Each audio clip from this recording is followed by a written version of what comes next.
મંડપમાં તહેવારનો સમય છે, સેંકડો થાળીઓ ગોઠવાયેલી છે, મીઠાઈઓ ચમકી રહી છે. કન્યા ઘટોત્કચ આવે છે, લક્ષ્મણ તેને ખવડાવવા માટે હાથ લંબાવે છે.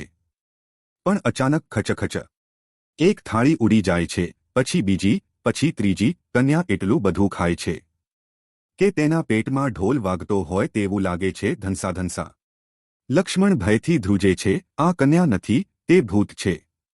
તમે ભેંસની જેમ ખાઈ રહ્યા છો. બધા સ્તબ્ધ થઈ જાય છે. દુર્યોધનનું મોં ખુલે છે. પછી હા ભ્રમ તૂટી જાય છે.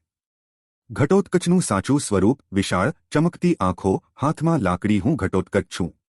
કાકા શકુની, તમારી યુક્તિ નિષ્ફળ ગઈ છે. હવે તેનું અપહરણ કોણ કરશે? કૌરવો દોડવા લાગે છે. લક્ષ્મણ બેભાન થઈ જાય છે. બલરામ ગુસ્સાથી લાલ, પણ પછી હસીને ફૂટી નીકળે છે. ઓહ ઘટો, તમે એક દ્રશ્ય બનાવ્યું છે. તમે સાચું જ કર્યું દીકરા. રેવતી શરમાઈ ગઈ. સુભદ્રા હસતી. ઘટોત્કચા વાસ્તવિક શશિરેખા લાવ્યા અને અભિમન્યુએ તેને મંગળસૂત્રથી શણગારી.